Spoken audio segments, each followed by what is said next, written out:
1 июля в России запрещены производство и импорт обуви без маркировки. Таким образом, все импортеры должны организовать маркировку до выпуска товара для внутреннего потребления. Это можно сделать на производстве, на логистических складах по маршруту перевозки до пересечения границы Российской Федерации или на таможенном складе в России. Мы находимся на таможенном складе, где FS Mackenzie уже вовсю маркирует обувь.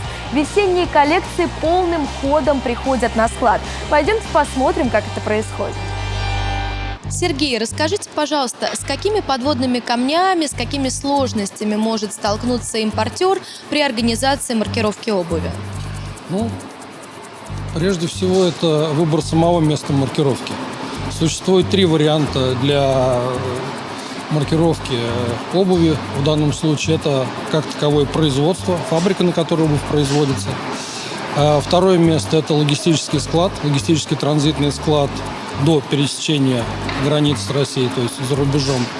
И третий вариант, который предлагает наша компания, это уже после пересечения границы на таможенном складе на территории Российской Федерации. Подводные камни можно к этому отнести технологическое обеспечение самого процесса, выбор IT-решения, риск ошибок при маркировке товара, излишков, невозможность растаможки и ввода в оборот товара с неправильной маркировкой. Ввод в оборот товара с неправильной маркировкой – это основной подводный камень. Таможня может отказать в выпуске такого товара, а при интеграции систем таможенной службы и центра будет много проблем с пересортами. Поэтому очень важен контроль правильной маркировки. В чем плюсы и минусы каждого из вариантов – таможенный склад и транзитный склад? В некоторых случаях маркировка за рубежом может быть даже дешевле, чем маркировка на таможенном складе в России, но возникают вопросы к качеству маркировки, к правильности маркировки и к последующими за этими таможенными рисками. Проведение маркировки на таможенных складах в России, по большому счету, эти вопросы снимает. Если маркировка на производстве по каким-то причинам невозможна или уже сделана, но некачественно в рамках тестового периода, что делать? Какие есть варианты у импортера? Мы можем предложить проверку соответствия, проверку правильности маркировки и проверку соответствия на территории СВХ. В нашем случае территория СВХ находится практически в одном месте с таможенным складом. Но самое главное – это понимание процесса маркировки с позиции клиента. С первого заказа товара на производстве до продажи конечному потребителю.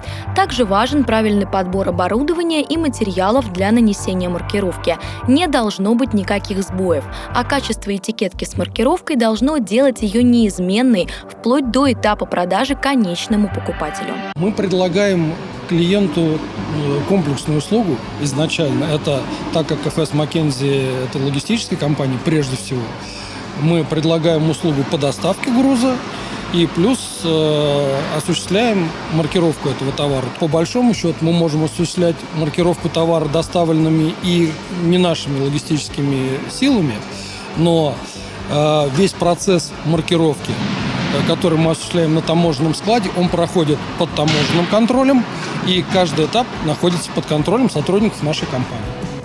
Согласно ФЗ о таможенном регулировании в Российской Федерации, площадки для таможенного склада должны быть обустроены так, чтобы обеспечить сохранность товаров, исключить доступ посторонних лиц. И должна быть возможность проведения таможенного контроля. Маркировать товар можно только на территории таможенного склада. Именно по таким критериям FS Mackenzie и организовала площадку для маркировки. Мы подаем декларацию в режиме «Импорт-70», декларацию с четко проверенными данными о товаре, согласуем нашу деятельность с таможней, и весь процесс маркировки проходит под таможенным контролем и под контролем, все этапы под контролем сотрудников компании FS Mackenzie. Что происходит потом, когда маркировка завершена? После завершения маркировки мы очень аккуратно складываем все промаркированные коробки в мастер-короба, заклеиваем и отправляем для дальнейшей, для таможенной очистки уже товар для растаможки, так сказать, и возврата клиенту для введения в оборот.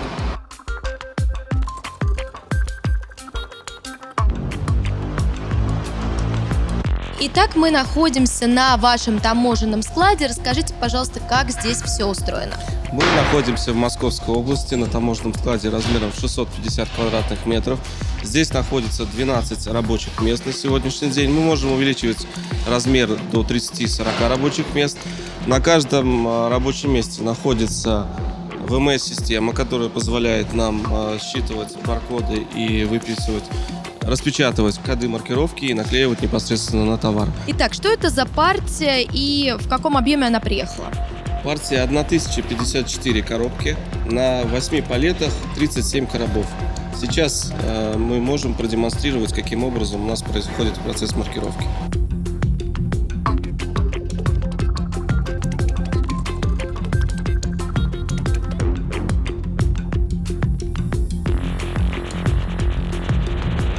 Давайте я вам расскажу, как проходит процесс. На данном рабочем месте находится 3 человека. Первый человек сканирует баркод или код Ян-13. Мы видим, как полипропиленовая этикетка выходит из принтера. Мы ее наклеиваем на коробку. Это делает администратор, который находится у компьютера. И далее он передает эту коробку на погрузку. То есть мы можем любые механические воздействия применять к этой этикетке, и, соответственно, у нас не будет каких-то серьезных проблем. Мы можем в любом случае взять и считать данный код. То есть он читается. Если мы возьмем обычную этикетку, мы можем легко стереть эту этикетку, и она ломается и рвется. Данная этикетка позволяет нам в течение 5 лет не волноваться по поводу хранения, транспортировки. С помощью ВМС-системы мы передаем информацию таможенному брокеру, который может подавать таможенную декларацию в режиме импорт-экспорт. Сколько таких коробок в час может промаркировать сотрудник? Таких коробок маркируется 60-70 единиц. Если, например, она пришла в целлофановом пакете или без баркода, то возможно ли организовать маркировку? Да, возможно, но технология будет немного другая. Мы вынуждены будем вбивать в нашу ВМС-систему артикулы, и на основании артикула мы будем получать коды маркировки. И уже клеить непосредственно либо на целлофановую наклейку, либо на хантак непосредственно на этикетку. Какими характеристиками обладает ваша IT-система? Наша ВМС-система разработана специально для проекта маркировки. Мы заранее загружаем базу данных для того, чтобы использовать коды маркировки и печатать их для наклейки. Соответственно, здесь мы можем видеть коды маркировки.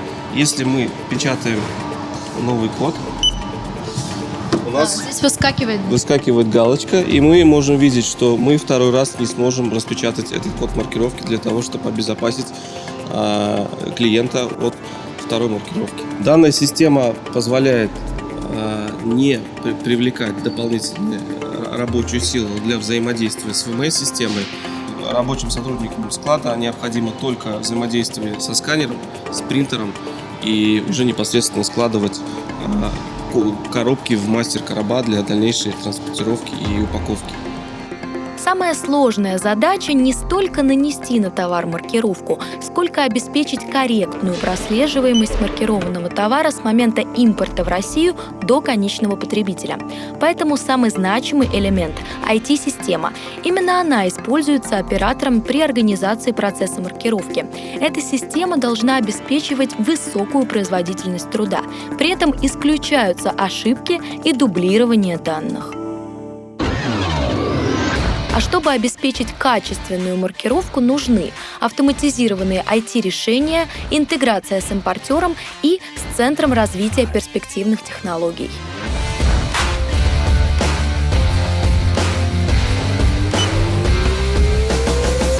Все это новеллы логистики, и среди них технология FS McKinsey.